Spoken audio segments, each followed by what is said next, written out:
Good afternoon, everyone, and it's wonderful to see you all.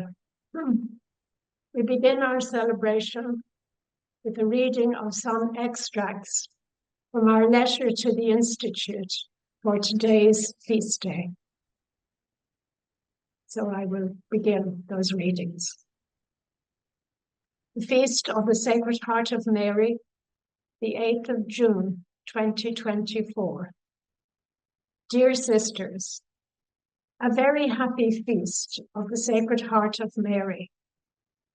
The Institute Leadership Council and the general lit community extends to each one our good wishes, prayers, and affection on this joyous occasion.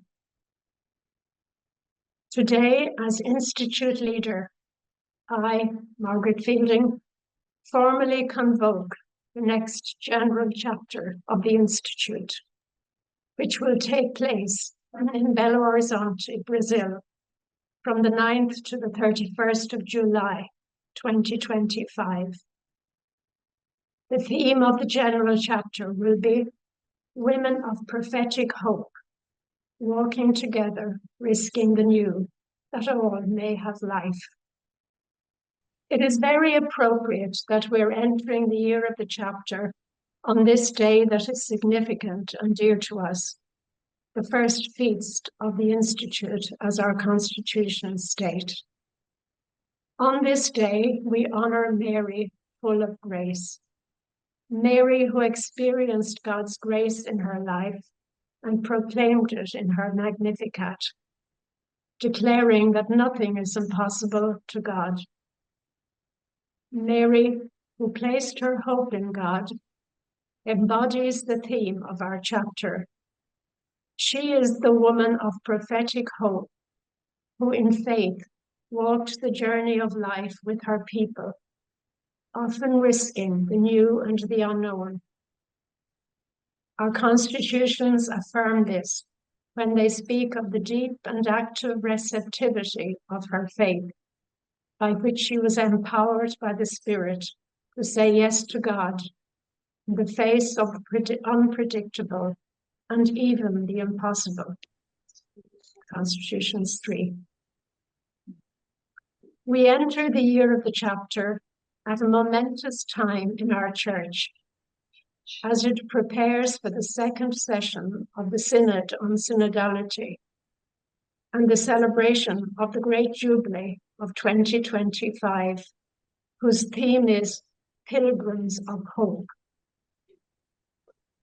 In a world suffering the impacts of war and the effects of the climate crisis, these events in our church offer hope and encouragement to the whole of humanity.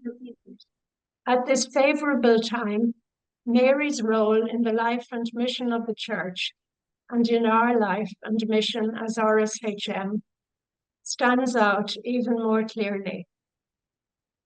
Mary has always been at the heart of the church's mission, pointing the way to her son, Jesus. Each year, we celebrate her as the mother of the church, remembering how she was present at the birth of the church among the early Christians who were joined together constantly in prayer, along with the women and Mary, the mother of Jesus. Acts chapter 1. And the Christian community preserved the memory of her presence, recalling from generation to generation how she did not abandon them after the resurrection, but remained with them, encouraging them in facing their doubts and fears. Mary remained there in faith and prophetic hope, her heart open to God's ways.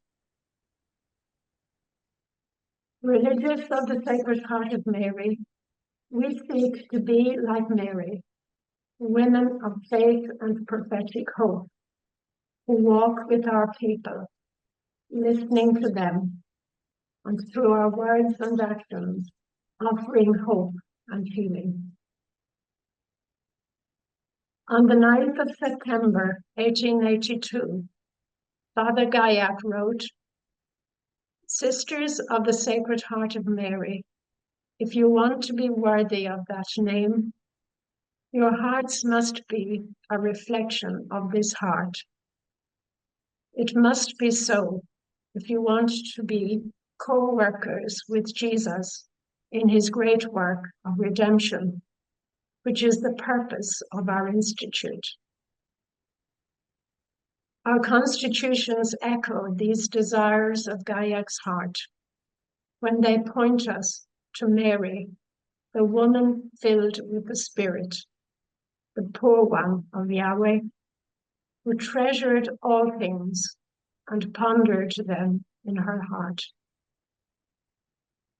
On this feast of the Sacred Heart of Mary, and throughout the coming year, as we prepare for our general chapter, may we listen and ponder together the ways in which God is present and active in our world today, remembering that with God, all things are possible. Thank you. Now it is my great pleasure to invite our own Sister Luisa Maria Almendra to present the biblical inspiration of the theme of our 2025 General Chapter. Luisa needs no introduction, but just briefly, I want to say she's a member of the Portuguese area. She's a biblical scholar and professor at the Catholic University of Portugal in Lisbon. She's a member of our Institute, Heritage and Spirituality Group. Luisa Maria. Então eu gostaria de começar por desejar boas festas a todas as irmãs, desejando que o coração simples e atento de Maria nos ilumine nos caminhos que desejamos percorrer juntas. Quero dar um obrigada muito especial à Margarete e ao Conselho de Liderança pelas palavras que acabam de nos oferecer e por terem escolhido um tema muito bonito e significativo para nos iluminar na constante redescoberta e abertura ao desafio de sermos permanentemente religiosas do Sagrado Coração de Maria para a vida do mundo. Tal como o Conselho de Liderança referiu na carta enviada a todo o Instituto, este momento foi pensado pelo Grupo de Herança e Espiritualidade do Instituto, que é liderado pela Marie-France, e foi ela quem me pediu para realizar neste dia uma breve reflexão em nome de todo o grupo.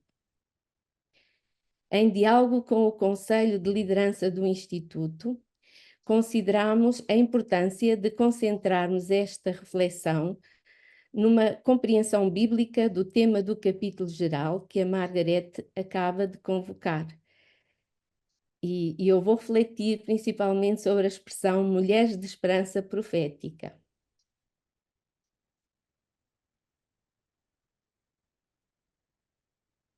Certamente, cada uma de vós tem uma forma pessoal de compreender esta expressão.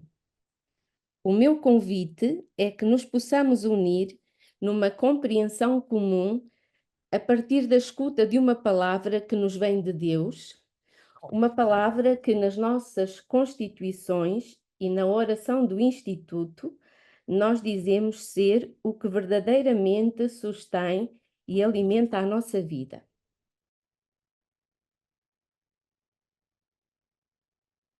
Como é que a Bíblia nos fala de esperança profética? Existiram mulheres na Bíblia cuja sua ação manifesta uma esperança profética? Quais foram os seus maiores desafios e dificuldades, horizontes e mensagens? Sim, irmãs, existiram mulheres na Bíblia cuja sua ação manifesta uma extraordinária esperança profética. Ao preparar estas palavras, Nem imaginam a riqueza que encontrei. Tive de fazer algumas escolhas e o que eu vou partilhar são apenas alguns breves detalhes.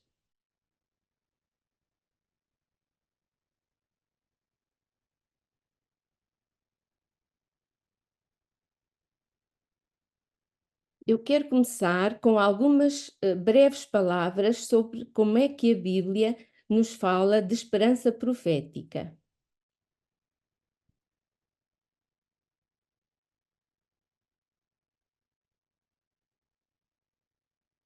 Na Bíblia, a profecia constitui um modo de afirmar e mediar a presença efetiva de Deus na realidade concreta da vida humana. O Deus que se revelou a Israel não se limitou a estabelecer uma aliança com o seu povo. Ele é um Deus que permaneceu sempre fiel, até mesmo nos tempos de maior infidelidade do seu povo. Através da palavra do profeta, Deus diz a Israel que é impossível conciliar uma relação com Deus e ter ao mesmo tempo comportamentos de ambiguidade e de injustiça social. Por isso, pela palavra do profeta, Deus denuncia a vida de incoerência que contradizia e distanciava Israel daquilo que era o coração da aliança com Deus, o amor a Deus e o amor ao próximo. Deus fala porque Ele deseja o estabelecimento da relação com o seu povo.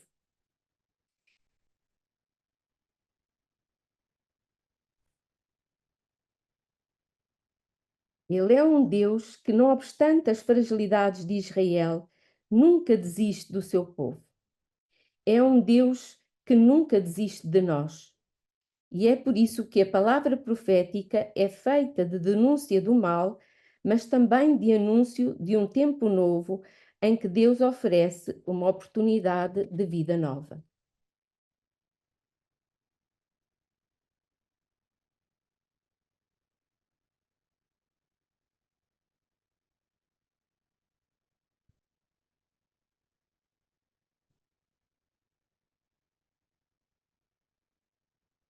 A esperança profética nasce deste entrelaçamento entre a consciência profunda da fragilidade e infidelidade humana com a esperança e a certeza de que Deus está na história, não como um juiz, mas como salvação, isto é, possibilidade de vida nova.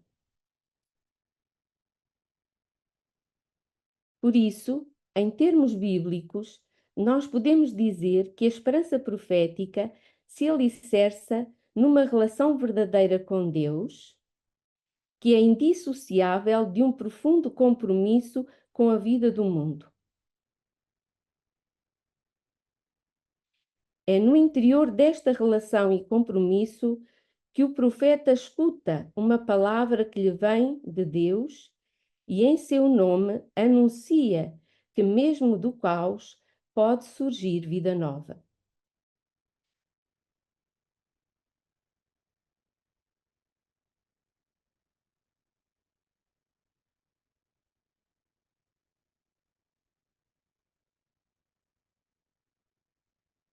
Na narrativa bíblica aparecem várias mulheres que podemos reconhecer como exemplo de esperança profética.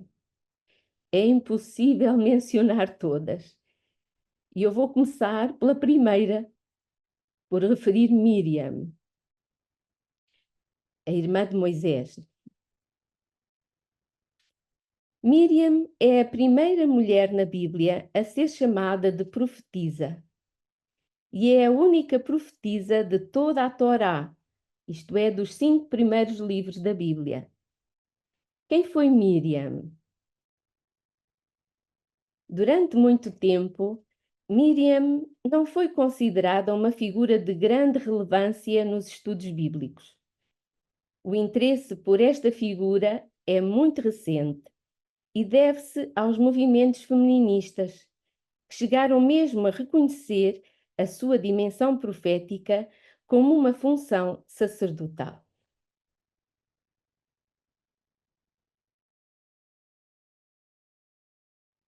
Depois de uma breve referência a Miriam como profetisa e irmã de Arão, a narrativa bíblica assinala a presença ativa de Miriam no momento em que o povo sai do Egito, o momento inesquecível da travessia do Mar Vermelho.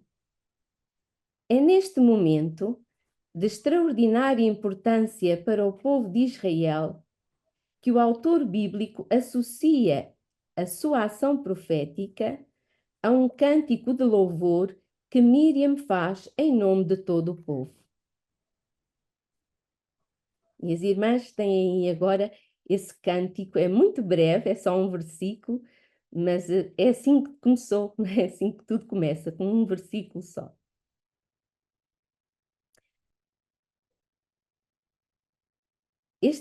O cântico, né? Então, a Maria, né? Miriam, irmã de Arão, tomou na sua mão o tamborim e todas as mulheres saíram atrás dela com tamborins e danças, e Maria respondia-lhes: Cantai ao Senhor, porque foi verdadeiramente grande. Precipitou no mar o cavalo e o seu cavaleiro.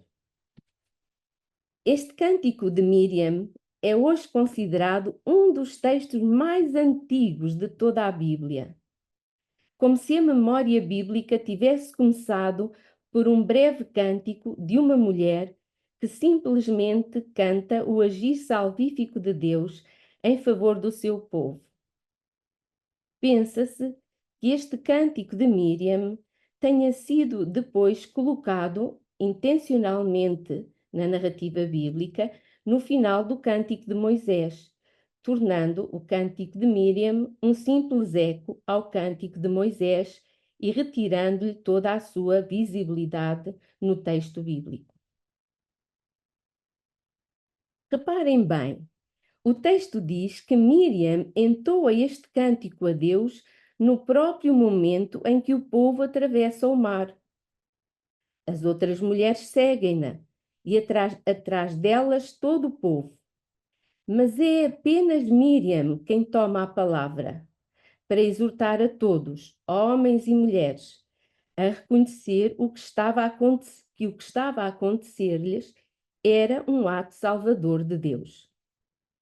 A possibilidade de atravessar o mar a pé enxuto não era um mero acaso da natureza, era um sinal grandioso da presença de Deus na sua vida. Miriam realiza a função de todo profeta. Num simples e breve cântico de louvor, unicamente a Deus e para Deus, com este cântico, ela revela a sua capacidade de ler o momento presente à luz de Deus, mas também a sua missão profética de exortar todos a cantar juntos um mesmo e único louvor a Deus. Ao ser apresentada como irmã de Arão e mais tarde também de Moisés, os grandes protagonistas da narrativa do Êxodo, o autor bíblico coloca Miriam num contexto de liderança. Ela é irmã dos grandes líderes. Este aspecto é muito importante, porque isto coloca o seu canto ao mesmo nível do canto de Moisés.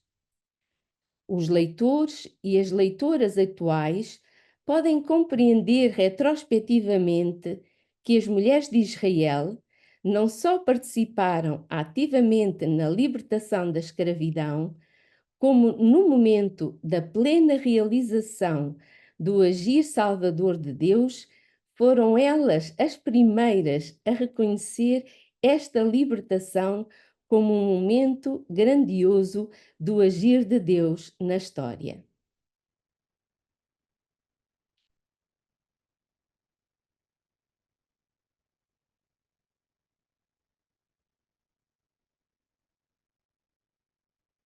Depois de Miriam, a segunda mulher na Bíblia a ser invocada como profetisa chama-se Débora. Ela aparece no livro dos Juízes, onde, de novo, uma mulher profetisa entoa um canto a Deus. Muitos autores defendem que este canto de Débora, tal como o de Miriam, é igualmente muito antigo. Depois de uma longa narrativa, o autor bíblico narra como Deus salva o seu povo através do agir de Débora, mas também de uma outra mulher, Jael, e quando puderem, leiam esta linda e longa narrativa do livro dos Juízes, nos capítulos 4 e 5. Ela é muito longa, não podemos lê-la aqui, mas é muito bonita. O nome de Débora é um nome hebraico que significa abelha. Ele pertence a uma raiz hebraica cujo o significado primeiro é o de comunicação. E é dele que também se forma o termo hebraico palavra. Ambas, a abelha e a palavra, partilham este sentido de comunicação. Esta curiosidade linguística é importante, porque nela se define a ação de Débora, a força comunicadora da sua palavra. Em que consistia a função profética de Débora? O texto refere que ela exercia uma função profética juntamente com a de juíza e que muitos acorriam a ela para que ela os escutasse e pudessem obter justiça nas situações difíceis da sua vida. Débora sentava-se todos os dias à sombra de uma palmeira e ali recebia os que a procuravam. A imagem é a de um tempo de paz, em que não se procura a justiça pelas armas, mas pelo conselho de alguém com autoridade. Neste caso singular, o conselho de uma mulher. É neste contexto de mulher de conselho que Débora dirige uma palavra de Deus a Baraque, um guerreiro de Israel. É uma palavra desafiadora que requer coragem. Baraque, o guerreiro, teme e diz a Débora: se tu, Débora, fores comigo, eu irei, mas se não fores comigo, não irei. Débora respondeu: sim, irei contigo. A profetisa Débora é mediadora de uma palavra de Deus que ele tem para um homem muito concreto, Baraque, porém este só aceita realizar esta palavra sob condição que a profetisa Débora o acompanhe. A Baraque não lhe importa se Deus está ou não presente. Ele exige somente a presença da profetisa Débora. Este aspecto é muito curioso. Baraque é um guerreiro que só aceita ir para a guerra se tiver a presença de uma mulher. Ao fazer depender o seu compromisso da presença de Débora, Baraque faz recair sobre Débora toda a responsabilidade. Mas Débora não poupa Baraque e diz-lhe: pois então não será para ti a glória, porque será pelas mãos de uma mulher que o Senhor te vai entregar Sísera, o grande comandante do exército inimigo. Esta mulher não é Débora, mas Jael, uma mulher que habilmente convida o grande general do exército inimigo em fuga a entrar na sua tenda, matando-o com uma simples estaca da sua tenda. A guerra termina e a glória da vitória recai na mão da inteligência de uma mulher, Jael, e na palavra corajosa de uma outra mulher, Débora.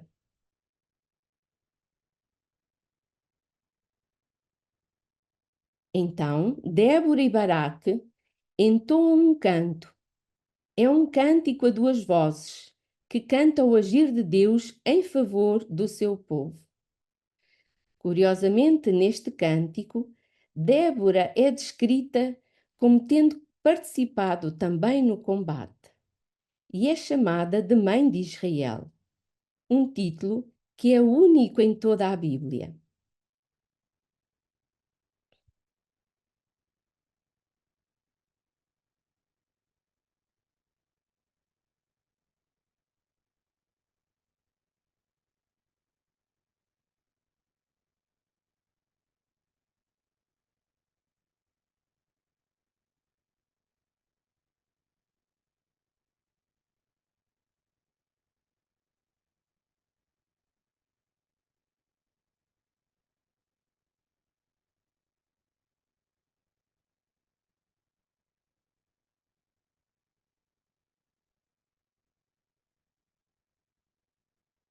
Quando chegamos ao Novo Testamento, Hannah é a primeira e única mulher a ser chamada de profetisa. Quando o autor bíblico chama Ana de profetisa, ele coloca-a na continuidade de Miriam e Débora. Porém, ele próprio irá definir a esperança profética de Ana como absolutamente singular. Ana aparece no início do Evangelho segundo Lucas, junto do velho Simeão, na ocasião da apresentação de Jesus no templo.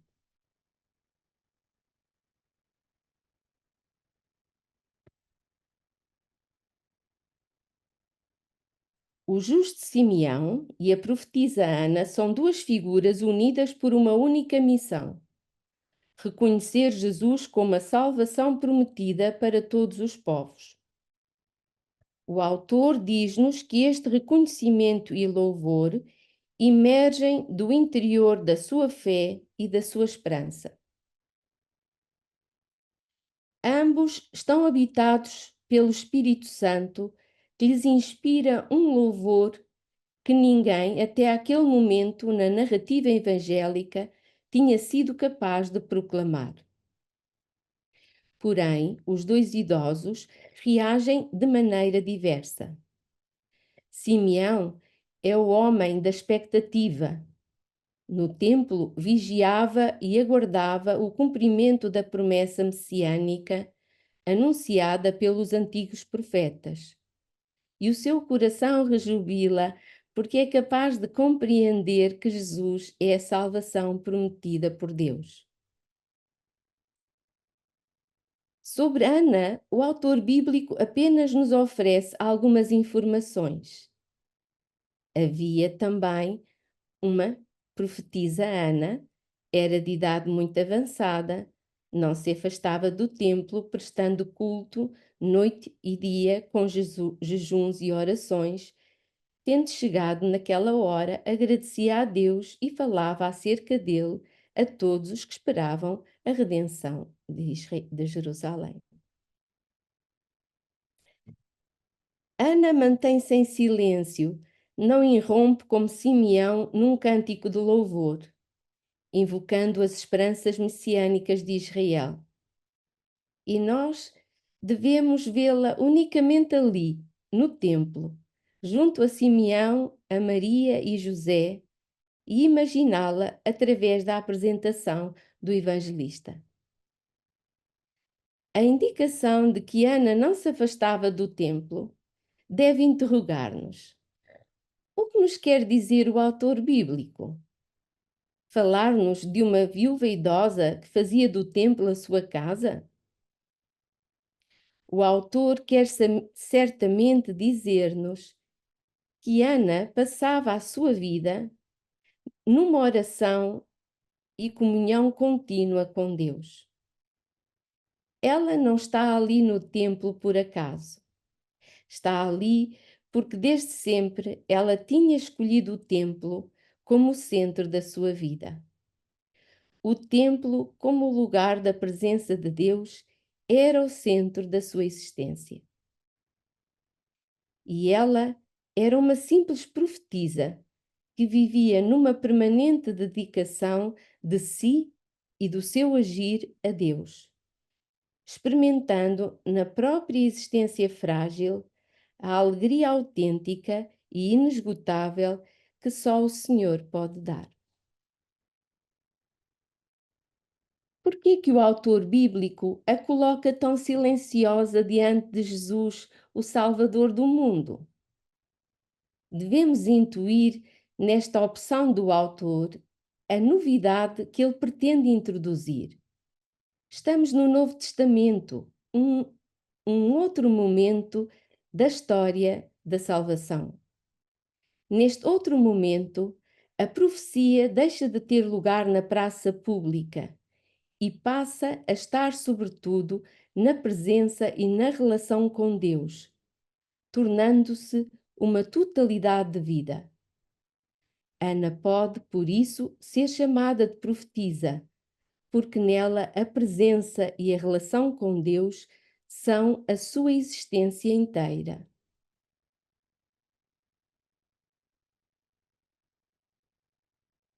Este será também o modo de esperança profética que os cristãos dos primeiros tempos irão assumir, ser e agir a partir de uma existência inteira de relação pessoal com Deus e com o mundo.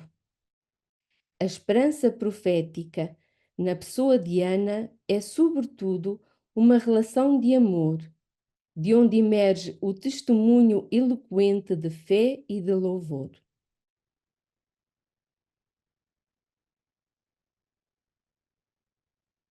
Por isso, Ana é a profetisa que comunica uma verdade que não se confunde com nenhuma outra. O reconhecimento de Jesus como dom de salvação, que para crer precisa de um coração capaz de relação, presença, silêncio e interioridade noite e dia, sempre.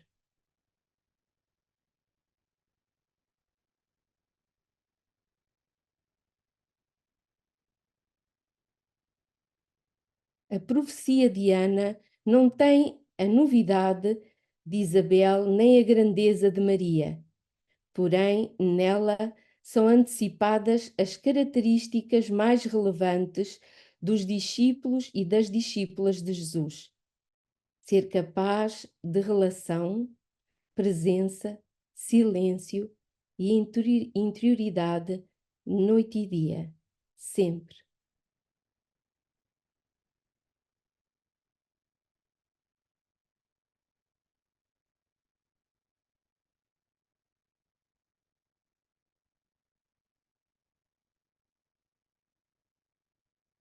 Ao contrário de Ana, Maria de Nazaré nunca é chamada de profetisa. Nós podemos compreender a preocupação do autor bíblico com a absoluta singularidade de Maria. Afinal, ela é a mãe do Senhor.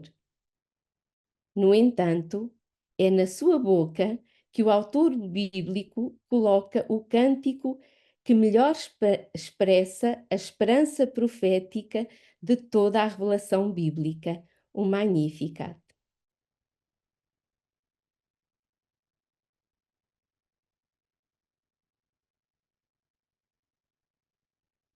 Neste cântico, nós vemos Deus com os olhos de Maria. Vemos o modo como Maria recorda a experiência que ela fez de Deus na sua própria vida. E o modo como ela revê o agir de Deus na vida e na história de Deus com o seu povo. É um cântico que não brota de um entusiasmo repentino. Ele emerge da intimidade serena de Maria, que na Anunciação foi capaz de fazer perguntas, mas também soube fazer silêncio perante o que não compreendia. Por isso, quando Maria leva a sua voz para cantar, ela diz ser a partir da sua alma e do seu espírito. É com todas as suas faculdades que Maria se dirige a Deus. Nunca mais ouviremos Maria falar tanto e falar assim. É um momento que nunca se tornará a repetir na vida de Maria, como tantos momentos na nossa vida. O Cântico de Maria desenha-se em dois momentos. Um primeiro, em que Maria exalta a Deus como Salvador e Todo-Poderoso, e em que ela se define uma humilde serva, uma serva na qual hoje todos aqueles que experimentaram a misericórdia de Deus se revêem. E este primeiro momento termina com a afirmação da santidade do nome daquele que é o único e que é santo. Num segundo momento, Maria afirma que este Deus que olhou para a humildade da sua serva é o Deus que dispersa orgulhosos, derruba poderosos, exalta humildes e enche de bens os famintos. Maria descentra ao seu louvor daquilo que Deus fez nela para nos centrar no agir de Deus na história dos pequeninos de Israel.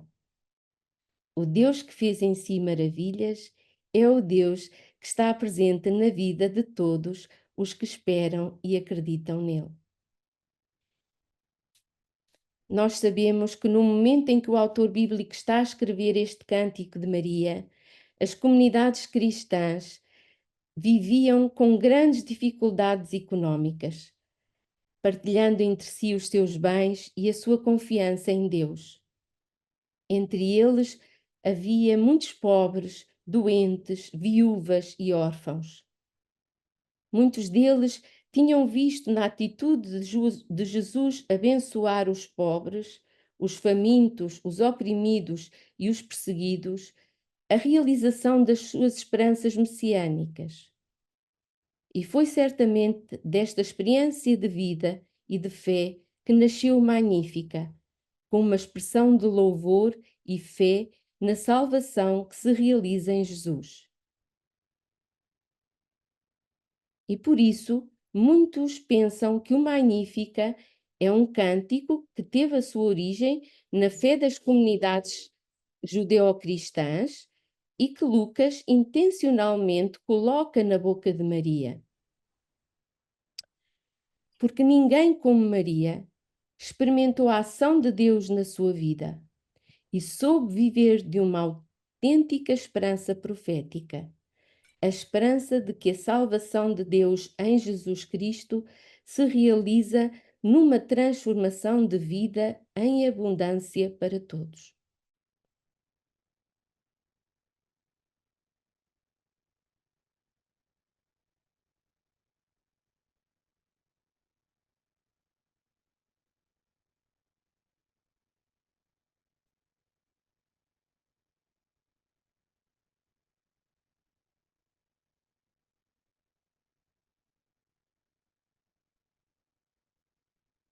Esta breve e rápida memória bíblica revela-nos que existem nestas mulheres alguns aspectos que distinguem a sua esperança e o seu agir profético de todas as outras formas de profecia masculina.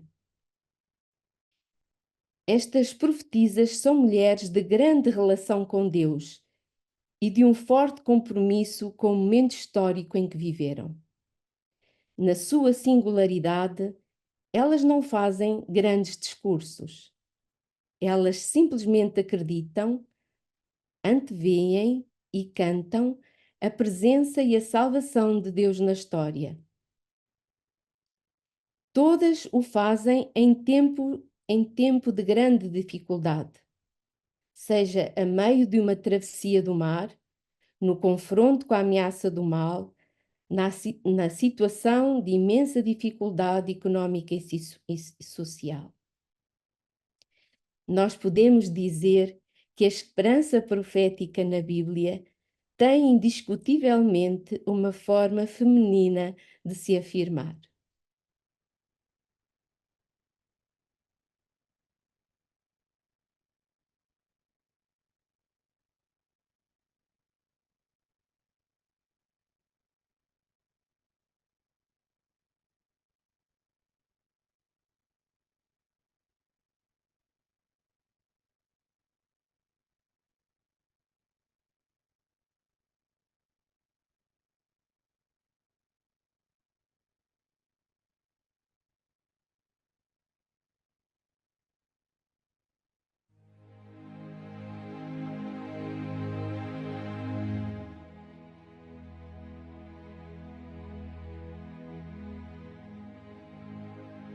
Nós lemos e rezamos a palavra de Deus para aprendermos a ler e a rezar a nossa vida.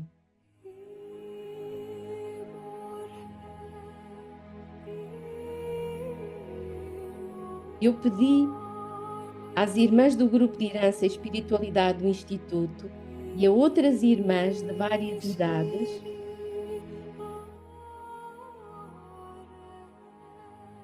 e de várias idades e de várias partes do Instituto para nos oferecerem um testemunho de uma outra irmã da sua área que elas reconhecem como uma mulher de esperança profética.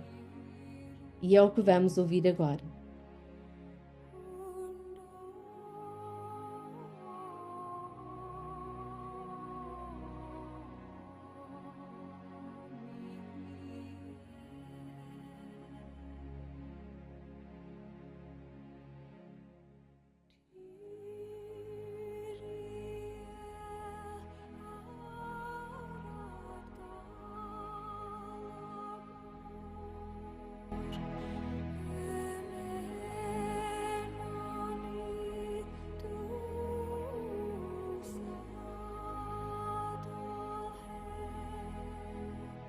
Sister Catherine Goff was a woman of prophetic hope in believing in our vocations, calling, and God working through us young African sisters, and took up formation in the Zambezi area with joy and faith that we are daughters of Gaia. From Beatrice Magaya, Zambezi area.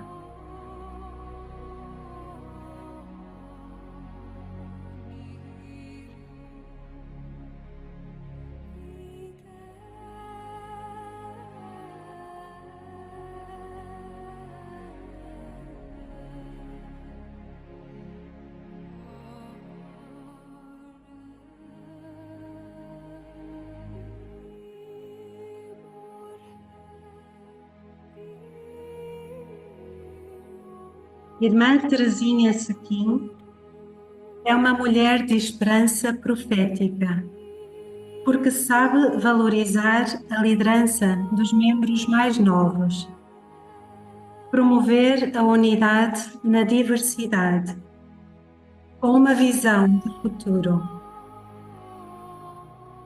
Iniciou o processo de direção leiga dos nossos colégios.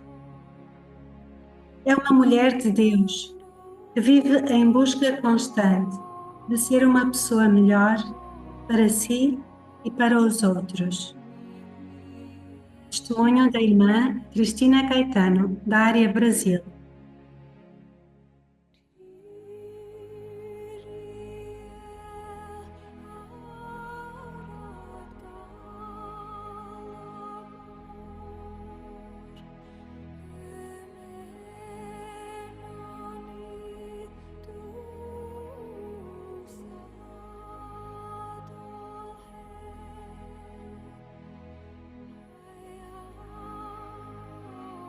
I consider Mother Rita Rowley, who was General Superior from 1960 to 1963, a woman of prophetic hope.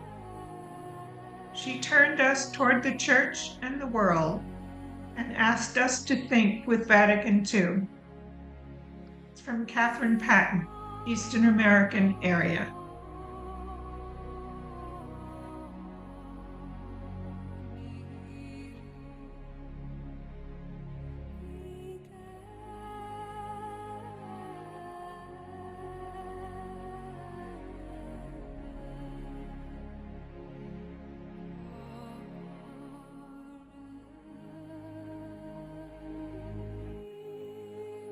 Para mim, a irmã Maria do Nascimento Serra foi uma mulher de grande esperança profética.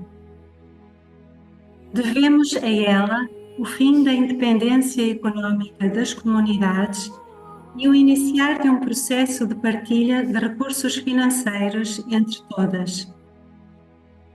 Uma visão que foi a origem do Fundo de Reforma e Assistência às Religiosas e o Fundo de Solidariedade que temos hoje. Um testemunho da irmã Hilda Saavedra, área Portugal.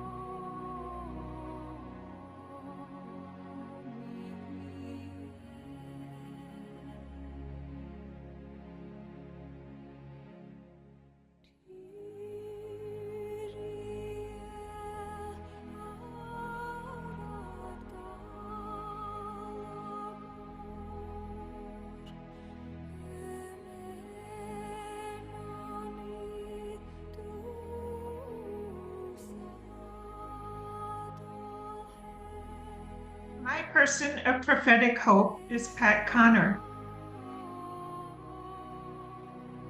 Even in the face of serious health issues, Pat Connor embodies Mary, a woman of prophetic hope. She says yes to God daily, even in the face of the unpredictable and even the impossible. I'm Kathy Mignotto, Western American area.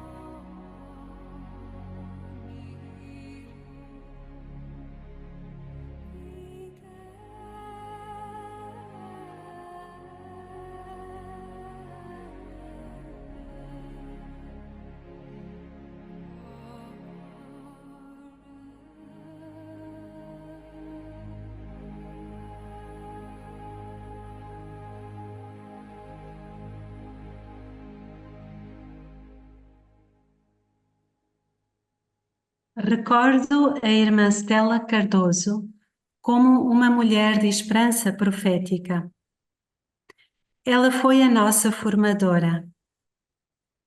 Nessa altura, ela já tinha feito os seus estudos, mas decidiu estudar teologia para nos acompanhar melhor.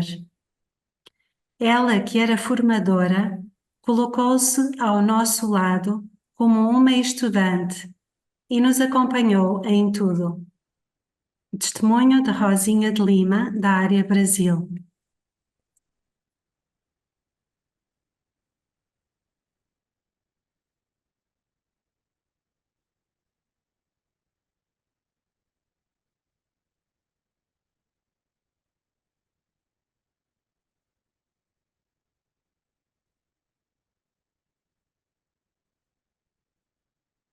I recognize Virginia Mullane as a woman of prophetic hope. She was a teacher, but she went beyond the classroom walls to reach out to many in her gentle, loving presence. Florence Muka, Zambezi area.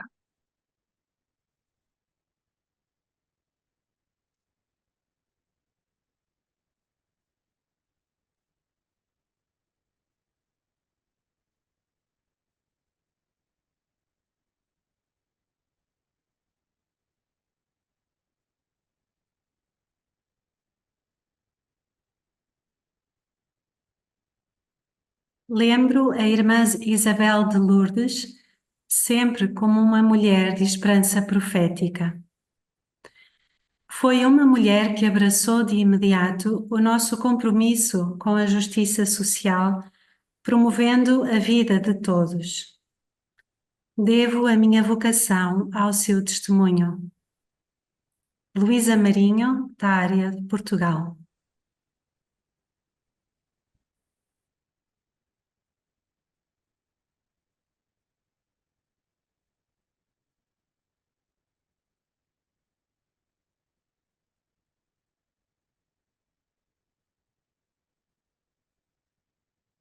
Sœur Catherine Dolan m'a appelée à la fin des années 90 à participer à la réflexion du task force sur certaines structures dans l'Institut. Son initiative de leader enracinée dans l'espérance m'a permis de faire l'expérience, non sans effort, qu'espérer demande un changement de regard pour oser croire que ce qui est impossible à simple vue humaine devient possible si le désir de servir la vie nous anime. Marie-France, Unité de France.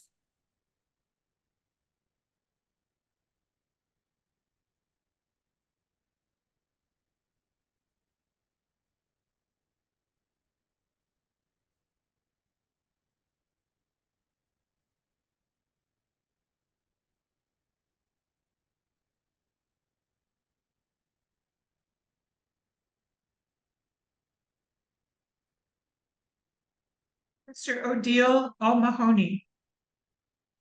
She set out for Africa with hope and trust in God. She was accompanied by one other sister to begin the first foundation of the English-Irish province in Zambia. Sister Odile was a woman of great prophetic hope.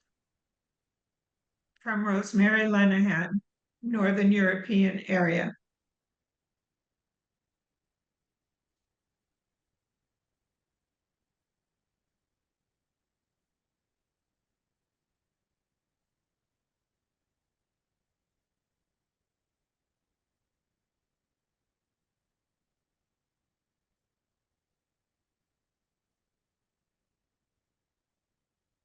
De entre as irmãs que foram e são sinal de esperança profética para mim, destaco a irmã Lucy Nassif. Ela inspirou a minha vocação. Sempre que passo por momentos de dúvidas e aridez, eu recordo o amor a Jesus testemunhado por estas irmãs e renovo o meu ânimo para prosseguir caminhando. De Ranela de Oliveira, Área Brasil.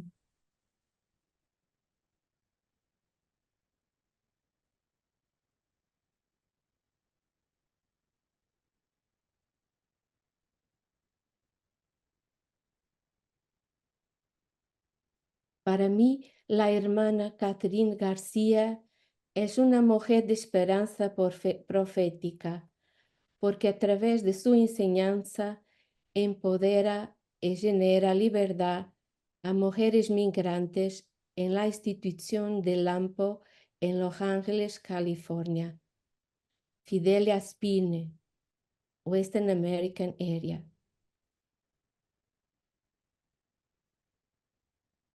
Penso que uma forma bonita de preparar o capítulo geral ao longo do próximo ano será a de lembrar estas mulheres bíblicas: Miriam, Débora, Ana e Maria de Nazaré.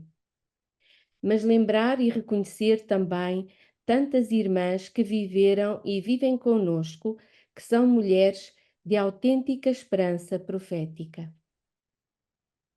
Hoje, o dia em que olhamos para o coração de Maria, celebremos a nossa vida e o nosso testemunho de religiosas Sagrado Coração de Maria, como mulheres que foram e querem continuar a ser no mundo um sinal efetivo de esperança profética.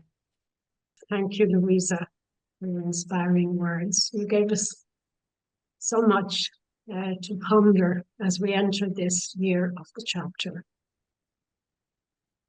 We now move to our chapter logo. The Institute leadership team would like to thank the sisters who submitted a logo for our 2025 general chapter. All of these logos will be used in different ways during the year and during the chapter itself. But today we are delighted to let you know that the logo design produced by Sister Margaret McKenna of the Western American area will be the official logo of our 2025 chapter. Congratulations, Margaret. I invite you now to present it to us and say a few words about it. Thank you. When planning the design for the logo that best symbolizes our reality today, I chose 3 symbols: a circle representing the earth, silhouettes of women, RSH, walking together, and finally, a multicolored wave symbolizing the divine spirit that encounters our reality. The earth symbol has none of the familiar shades of green and blue, but rather shows swaths of yellow and brown, reminding us of our struggle with climate change. You will also note that the surface of the earth is blurred, obscuring national boundaries, symbolizing the global confusion surrounding mass migration, war, climate change, and distrust in traditional leadership. Next, we see images of women in a variety of sizes, shapes, and ages walking together, not walking away from the turmoil, but facing into the center of it. They are the RSHM committed to a purpose. Women of prophetic hope, walking together, risking the new, so that all may have life. Finally, we look at the colorful wave, the spirit of the divine sweeping across the earth, and whose center rests on the women, where colors return to the blues and greens that announce renewal is at hand.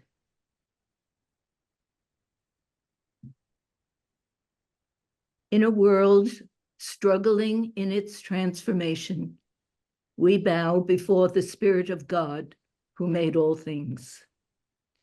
As we put ourselves in the mysterious path of the divine, may we be the breath of life to those in need, the breeze of hope to those in despair, and participants in the winds of change as God continues to make all things new.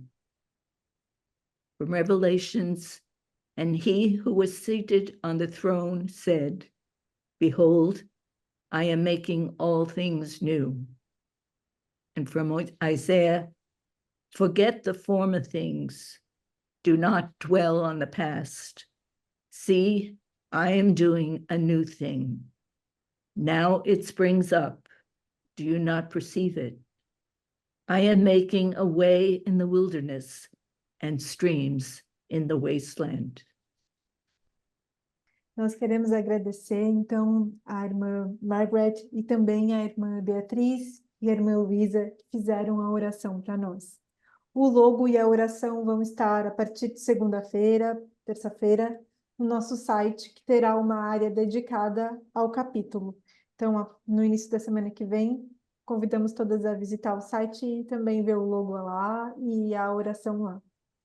E agora, juntos, vamos fazer a oração do capítulo. You are present in our hopes and dreams and in the unfolding of the universe. Ensina-nos Ensina-nos a caminhar contigo com humildade, a agir com justiça e amar com ternura. Abre nuestros ojos para ver el futuro que tú ves, para que como María seamos mujeres de esperanza profética. Guide nos pas pour que nous marchions ensemble avec l'esprit de foi et de zèle qui animait nos fondateurs.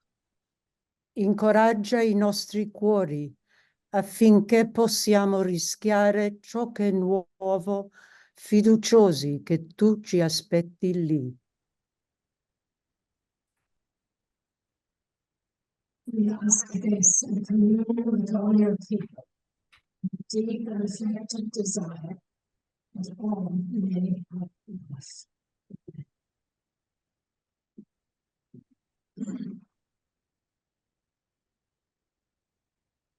Sou Jacinta, noviça do Sagrado Coração de Maria. Amliano Simonga. Sou Esther com Moçambique. Belinda Ngua Zambia. Obrita Yusmanana Zambia. Sou Flávia Moçambique. Graças te damos, Senhor. Deixa por Deus, Senhor.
I think that brings us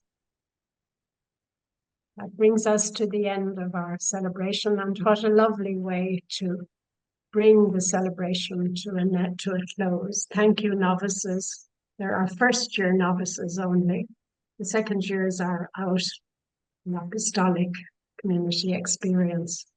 And thank you, Florence and Claudia, who are there, the Novitiate team with them. They're behind the scenes there. So thank you both. Thank you. It's a wonderful way to end. And isn't it wonderful we've been able to come together like this today, to pray and to celebrate together. Thank you, everyone, for being here. We want to thank especially the Heritage and Spirituality Group for collaborating with us in the preparation of this celebration. In particular, Louisa Maria for her presentation on the biblical inspiration of the chapter theme. Thank you to Camilla, our communications director, for organizing all the technical aspects of today's gathering. It was wonderful. Thank you, Camilla. Thank you to Maria de Rosario from our community here at the Generalate, to Miriam Tiburcio from the Western American area, and to Mary France from the Unit France. To the three of you for providing the translation, which was so important. So we have launched the year of the chapter, the general chapter of 2025. And this will be a very special year of preparation for this ecclesial event, as it's called in our constitutions. Our chapter, general chapter, is an ecclesial event. So we have much to ponder after today's gathering from the various reflections. So let us be united in our pondering and in our prayer together, and ask our lay collaborators to pray. They're not with us today, but that we are sending them a special message today, and part of our letter to the Institute. So let's be united in prayer and ask them to pray with us that this year will be a very special one, a graced time for us as Institute and for our mission in today's church and world.